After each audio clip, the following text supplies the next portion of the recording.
अस्सलामु अलैकुम वरहमतुल्लाहि वबरकातुह। उम्मे उज़ैर वॉइस में आपका खैर मकदम है। ये यमन का शहर शिबाम है। कोई ज़माना था जब यहाँ एक नाम सबसे ज़्यादा जाना जाता था। एक मशहूर ताजिर कासिम बिन इब्राहिम, जिसे अबू ताजिर भी कहा जाता था। उसकी ज़िंदगी कामयाबियों से भरी हुई थी, लेकिन एक दिन उसके लिए बहुत ख़ास था जब वो अपने बेटे को पहली मर्तबा तिजारत पर भेजने वाला था। सुबह सवेरे उसने अब्दुल्ला को अपने सामने बिठाया और 100 दीनार देते हुए कहा, बेटा, आज तुम्हारे सफर की शुरुआत है। ये सिर्फ 100 दीनार नहीं, ये तुम्हारी जिंदगी की पहली आजमाइश है। इस रकम को अक्लमंदी से खर्च करना और हमेशा ईमानदार रहना। उसका बेटा, जो दुनिया देखने के शौक में था, 100 दीनार लेकर खुशी खुशी बाजार की तरफ चल पड़ा। वो पहली बार इतने बड़े हुजूम का हिस्सा बना था। हर तरफ लोग ही लोग और दुकानें ही दुकानें। हर दुकान पर अपने माल की तारीफें करने वाले दुकानदार और खरीदारों का हुजूम देखकर वो बहुत पुरजोश था। बाजार में कुछ आगे बढ़ते हुए अब्दुल्ला ने एक अजीब मंजर देखा, जिससे उसके बढ़ते कदम वहीं रुक गए। एक चौराहे पर कुछ लोगों ने एक मुर्दा जिस्म को लटकाया हुआ था और वो उस पर लाठियां बरसा रहे थे। ये मंजर देखकर अब्दुल्ला हैरान रह गया और जल्दी से आगे बढ़ा और पूछने लगा, तुम लोग ये क्या जुल्म कर रहे हो? एक मुर्दा शख्स को क्यों मारते हो? वो गुस्से से चीखा। एक बूढ़े शख्स ने अब्दुल्ला की तरफ मुड़कर देखा और कहने लगा, ये शख्स हमारा कर्जदार था और 100 दीनार कर्ज अदा करने से पहले ही मर गया। अब इसका कोई वाली वारिस भी नहीं है।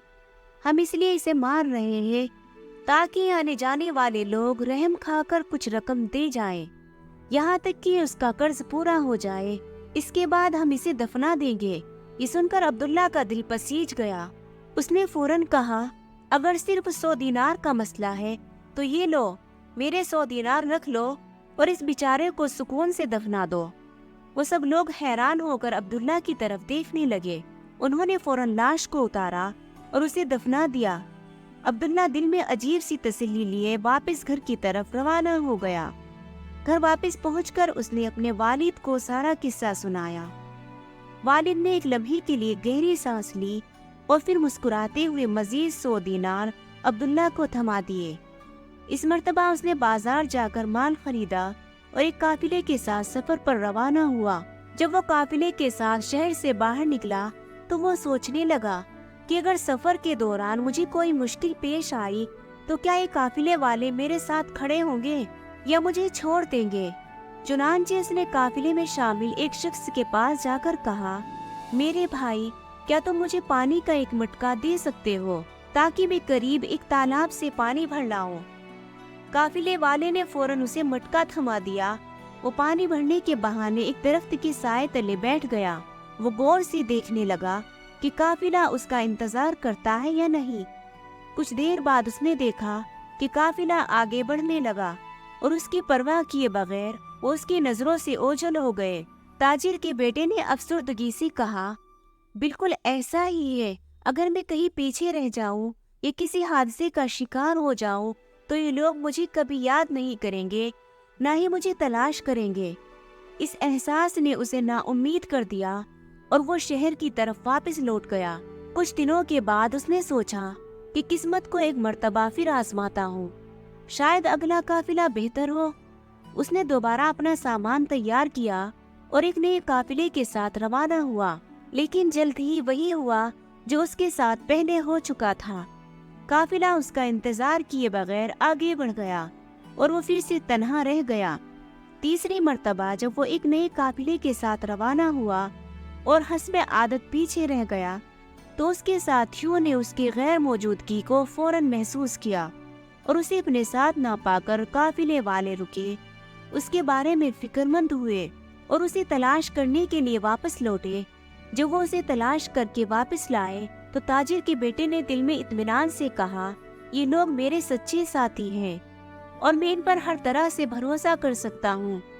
काफिला अब अपना सफर जारी रखे हुए था। यहाँ तक कि शाम का वक्त हुआ और वो एक सुनसान मकाम पर पहुँचे।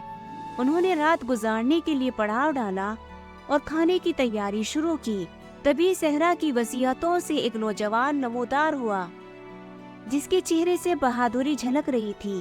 وہ سیدھا تاجر کے بیٹے کے پاس آیا اور باوقار انداز میں اس کے پاس بیٹھ گیا۔ اس نوجوان نے تاجر کے بیٹے سے کہا، میں ایک مسافر ہوں، کیا میں کچھ دن اس قافلے میں شامل ہو سکتا ہوں؟ عبداللہ نے ہاں میں سر ہلا دیا۔ وہ نوجوان کہنے لگا، اگر آپ واقعی تاجر ہیں تو آپ کو ایک خادم کی ضرورت ہوگی۔ تاجر کے بیٹے نے حیرانی سے اس کی طرف دیکھا اور جواب دیا، ہاں واقعی، اگر تم چاہو تو میرے خادم بن سکتے ہو، لیکن تم کام کیا کر سکتے ہو؟ قافلے کے باقی لوگ یہ طے کر چکے تھے کہ ہر رات باری باری کوئی ایک شخص قافلے کی نگرانی کرے گا تاکہ باقی سب آرام سے سو سکے۔ اس نوجوان نے اعتماد سے کہا، ہر رات کی نگرانی کا کام آپ مجھے دے دو، میں پہرے پر رہوں گا اور وعدہ کرتا ہوں کہ قافلے کو بحفاظت منزل تک پہنچا دوں گا، مگر میری ایک شرط ہے، میں جو بھی کروں تم لوگ مجھ سے کوئی سوال نہ کرنا اور نہ ہی میرے کام میں مداخلت کرنا۔ تاجر کے بیٹے اور دیگر قافلے والوں نے حیرت سے ایک دوسرے کی طرف دیکھا، لیکن اس نوجوان کی خود اعتمادی اور مضبوط لہجے نے انہیں مطمئن کر دیا۔ سب نے اس کی شرط مان لی اور یوں وہ نوجوان قافلے میں شامل ہو گیا۔ اب وہ سب ایک نئے عزم کے ساتھ سفر پر روانہ ہوئے۔ راستے میں ہر رات جب قافلہ سونے کے لیے رکتا تو وہ نوجوان خاموشی سے پہرے پر کھڑا ہو جاتا اور اس کی حفاظت میں قافلہ سکون سے سو جاتا۔ کئی مرتبہ اس نے قافلے والوں کو جنگلی جانوروں سے بچایا اور خود کو مشکل میں ڈالا، لیکن تاجر کے بیٹے کے دل میں اب بھی یہی سوال گردش کر رہا تھا کہ یہ نوجوان کون ہے اور اس نے مجھ سے ایسا عجیب وعدہ کیوں لیا۔ ایک رات ان کا قافلہ جنگل کے قریب ایک مقام پر رکا ہوا تھا۔ عبداللہ کا نوجوان خادم پہرے کی ذمہ داری نبھا رہا تھا کہ اچانک اسے دور سے ایک روشنی نظر آئی۔ یہ روشنی ایک خیمے کے ارد گرد جلتی ہوئی آگ کی تھی۔ وہ سمجھ گیا کہ یہاں کوئی خطرہ ہے۔ اس حسن نوجوان خادم نے اپنا کام خاموشی سے شروع کیا۔ وہ قافلے کے باقی افراد کو جگانے کی بجائے خفیہ طور پر وہاں سے دور ہوا اور جھاڑیوں کی آڑ لیتے ہوئے روشنی کی طرف بڑھنے لگا۔ جب وہ آگ کے قریب پہنچا تو اس نے دیکھا کہ وہاں ڈاکوؤں کا ایک گروہ بیٹھا تھا اور وہ بڑی لوٹ مار کا منصوبہ بنا رہے تھے۔ اس نے جلدی میں کوئی قدم اٹھانے کی بجائے ان کی باتوں کو غور سے سننے کا فیصلہ کیا۔ اس نے دیکھا کہ ڈاکوؤں کا سردار ان سے بات کر رہا تھا کہ وہ اگلے دن قافلے پر حملہ کریں گے اور انہیں لوٹ لیں گے۔ جب اسے یقین ہو گیا کہ وہ قافلے کے لیے خطرہ بننے والے ہیں تو اس نے دل ہی دل میں اپنی حکمت عملی تیار کی اور بلا جھجک آگے بڑھا اور ان کے قریب جا کر کھڑا ہو گیا۔ ایک ڈاکو نے حیران ہو کر پوچھا، تم کون ہو اور یہاں کیا کر رہے ہو؟ نوجوان خادم نے بے خوف سے جواب دیا، میں بھی ایک چور ہوں اور چاہتا ہوں کہ آپ لوگ مجھے اپنے ساتھ شامل کر لو۔ ان ڈاکوؤں نے اسے ایک لمحے کے لیے غصے سے دیکھا، پھر اچانک کہا لگایا اور کہنے لگے، اچھا اگر تم واقعی چور ہو تو ہمارے ساتھ مل کر لوٹ مار کرو، آؤ ہمارے ساتھ شامل ہو جاؤ۔ نوجوان خادم نے موقع کا فائدہ اٹھاتے ہوئے کہا، اس بے حال قافلے کو لوٹنے کا کوئی فائدہ نہیں، چلو کسی بڑی جگہ کو لوٹتے ہیں۔ ڈاکوؤں نے پرجوش ہو کر پوچھا، کون سی جگہ؟ اس نے مسکراتے ہوئے کہا، کیوں نہ ہم بادشاہ کے خزانے کو لوٹے؟ مجھ میں ایک خوبی ہے کہ میں بڑی سی بڑی دیوار کو فوراً پھلانگ سکتا ہوں۔ یہ تجویز سن کر سب ڈاکو خوشی سے اچھل پڑے اور فوراً اس منصوبے پر عمل کرنے کو تیار ہو گئے۔ وہ سب مل کر شہر کی طرف روانہ ہوئے اور رات کی تاریکی میں بادشاہ کے محل تک پہنچ گئے۔ محل کی دیواریں بہت اونچی اور مضبوط تھی، لیکن وہ نوجوان ایک چھلاوے کی طرح دیوار پھلانگ کر اوپر چڑھ گیا اور ایک رسی کو ان کی طرف پھینکا۔ اس کے پیچھے پیچھے تمام ڈاکو اوپر چڑھنے کی تیاری کرنے لگے۔ جیسے ہی ایک ڈاکو اوپر پہنچتا تو وہ چپکے سے اس کو مار ڈالتا۔ نیچے کھڑے ڈاکوؤں کو کچھ معلوم نہیں تھا کہ اوپر کیا ہو رہا ہے۔ ایک ایک کر کے سب ڈاکو اوپر چڑھتے گئے اور سب کا انجام وہی ہوا۔ آخر میں ڈاکو کا سردار اوپر پہنچا اور نوجوان خادم نے اسے بھی مار ڈالا۔ اب اس نے تمام لاشوں کو خزانے کے کمرے میں پہنچا دیا اور وہ یہ کام نہایت سنجیدگی اور خاموشی سے کر رہا تھا، جیسے اسے کسی راز کی حفاظت کرنی ہو۔ اسی دوران اس کی نظر بادشاہ کے تخت پر پڑی۔ जहाँ एक खौफनाक सांप बैठा था। उसने बगैर देर किए अपनी तलवार निकाली और एक ही वार से सांप का खात्मा कर दिया। खजाने की एक कामयाब हिफाजत करने के बाद वो दीवार से नीचे उतरा और बादशाह की ख्वाबगाह की तरफ बढ़ा। जब वो बादशाह के कमरे में दाखिल हुआ तो देखा कि बादशाह गहरी नींद में सो रहा है। उसने कमरे का सामान उलट पुलट दिया और बादशाह की एक टांग पर एक निशान बनाया ताकि ये साबित कर सके कि वो यहाँ आया था। फिर जल्दी से बाहर निकल गया। तमाम काम अंजाम देने के बाद वो खामोशी से काफिले की तरफ वापस लौट गया और देखा कि काफिले वाले अभी तक सो रहे थे। उधर जब बादशाह जागा तो उसे एहसास हुआ कि उसके कमरे में कोई आया था। उसने फौरन अपने वजीर को बुलाया और कहने लगा, मुझे शक है रात को मेरे कमरे में कोई आया था क्योंकि कमरे का सामान बिखरा हुआ है। वजीर कहने लगा, हुजूर मेरे पास भी एक अहम खबर है। खजाने के कमरे में कुछ आदमियों की लाशें हैं जो बज़ाहिर चोर मालूम होते हैं और तख्त पर एक मरा हुआ सांप भी पड़ा है। बादशाह ने कहा, ये तो बहुत अजीब वाक़यात हैं, लेकिन सुनो, किसी को इनकी तफसीलात की खबर ना होने दो। अगले दिन बादशाह ने शहर में ऐलान करवाया कि जो कोई बता सकेगा कि गुज़िश्ता रात खजाने और दरबार में क्या हुआ है, उसे बड़ा इनाम दिया जाएगा।